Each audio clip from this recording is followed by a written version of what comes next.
tikman muna natin kung karapat-dapat ba siyang i-recommend sa inyo. So, ready na ba kayo? Game.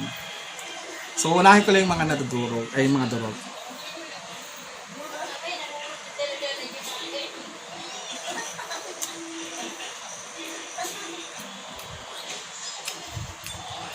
Isa pa.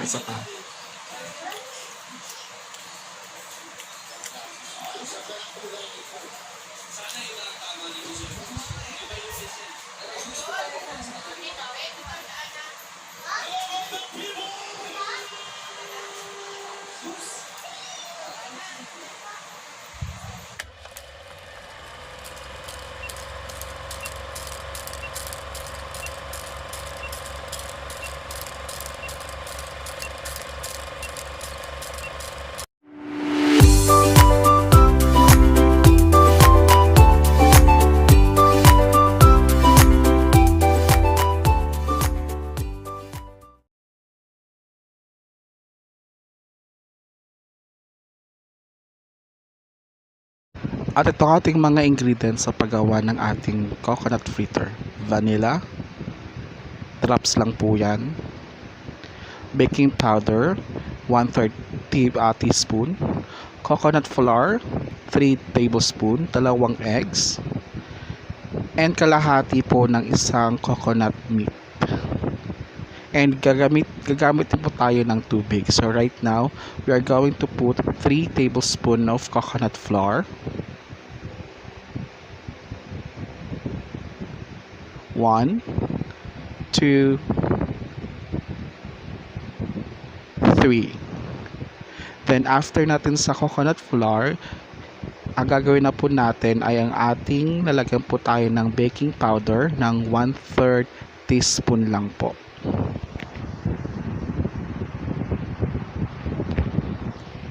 Pero tansya-tansya lang po yan, bahala na po kayo magtansya din. And ang next naman natin ay ang ating 2 egg.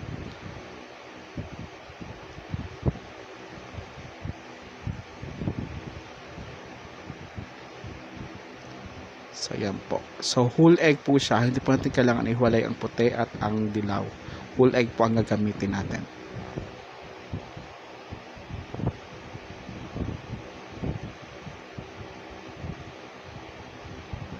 After po nyan, halo-haloin lang po natin at nakikita nyo po medyo dry po siya, nagiging dough na siya. So, para hindi siya maging dough, hindi siya maging ganyan ka-dry, all you need to do is to get water. At tansya-tansya lang din po yun, bahala na po kayo kung gaano kadaming water na ilalagay po ninyo. So, ngayon maglalagay na po tayo ng water at again, kayo po bahala kung gaano po kadaming ilalagay nyo na water. Depende po sa consistency na gusto nyo pong ma-achieve. Okay, so halo-haloin lang po natin para malaman natin consistency. If you are satisfied with the consistency, then you can put drops of vanilla. The vanilla will makes na hindi po maging masyadong maamoy yung coconut flour. Kasi if you use coconut flour, masyadong maamoy po talaga yung niyog po mismo, yung oil na mismo ng niyog. So, para mawala po yung amoy na yun, you can put vanilla flavor or vanilla drops. Or kung meron pa kang ibang drops na alam, pwede mo naman po siya. So for me, I decided to have vanilla drops since wala naman kaming ibang drops. So halo-haloin nyo lang po siya kung satisfied na po kayo. Then it would be the time na ilalagay nyo naman ang inyong mga coconut meat or ang ating buko meat. So let's now put the buko meat. Then halo-haloin lang po natin siya ulit para po malagyan po lahat ng flour, yung coconut meat natin o yung buko meat natin before po tayo magprito. So, yan, halo-haloin lang po natin siya. At kung sa palagay po ninyo na halo na po mabut ang coconut meat, so yun na po yung time para prituhin po natin ang ating coconut fritter or ang ating buko fritter. So, kuha lang tayo ng yolk, lagyan po natin ng mantika, tapos para mainit na yung mantika natin is coconut oil. Saka tayo kuha ng mga 1 tablespoon ng ating coconut or buko meat na combination with the coconut flour. So, ayan po, nilalagay na po natin yung coconut meat natin or ang ating buko fritter. So, hayaan lang po natin siya maging golden brown. Kapag naging golden brown na po yun, saka po natin siya baliktarin.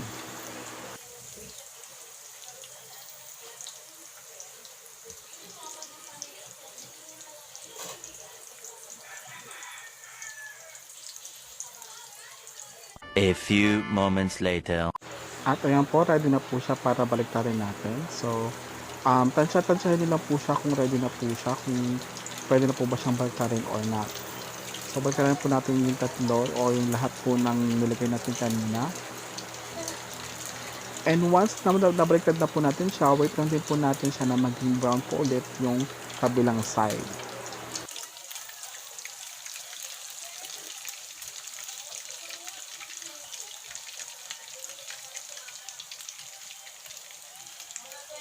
A few moments later. At since mukhang okay na po siya, check po natin kung okay na po talaga yung kabilang side.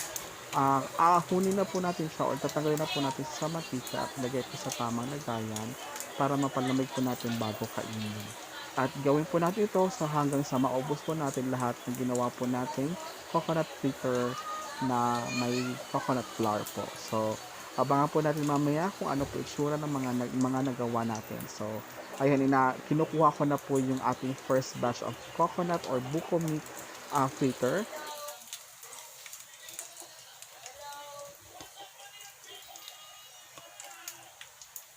One eternity later. Mga ka-journey, taste test na natin siya kung okay ba yung experiment ko or failed ba siya. So, let's taste na. So, ito yung itsura niya. May mga nadurog. Kasi siguro kulang siya sa pampakapit. Hindi ko alam mga ka-journey, pero mag-iisip ako kung paano siya kakapit talaga ng gusto. Pero right now, tikman muna natin kung karapat-dapat ba siyang i-recommend sa inyo. So, ready na ba kayo? Game. So, unahin ko lang yung mga nadudurog, ay yung mga durog.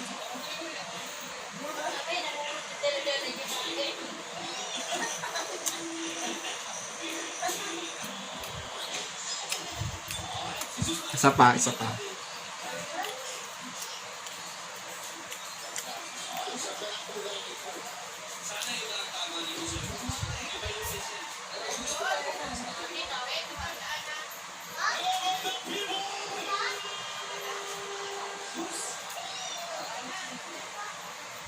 Ang ka-journey na tikman ko na, so far okay siya sa akin, though hindi siya ganun kasarap talaga at all na sasabihin natin na hanap-hanapin mo.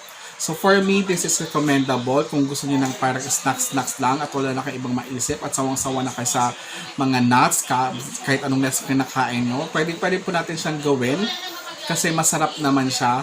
Ang lasa niyan, masarap, parang coconut po talaga siya, malamang. Ang maganda compared dun sa coconut donut na ginawa ko is ito po ay less amoy yung coconut flour. So, hindi siya ganun kaumay na kainin. Then, at the same time, mas malasa din yung coconut, yung buko meat. So, okay siya. So, kayo kung gusto niyo siyang i-try, go ahead po. Mag-comment lang po sa baba kung ano po naging effective ba siya, anong pwede pang gawin natin para tayo magtulungan para magtulungan tayo sa ating keto diet. Okay ba yun? Okay yan. So maraming salamat mga ka-journey at kapag bago ka lang dito sa aking channel, please click the subscribe button and also the notification bell para malaman mo na kapag mayroon akong mga videos. Magandang umaga. Paalam! Sabi mo nga, please subscribe.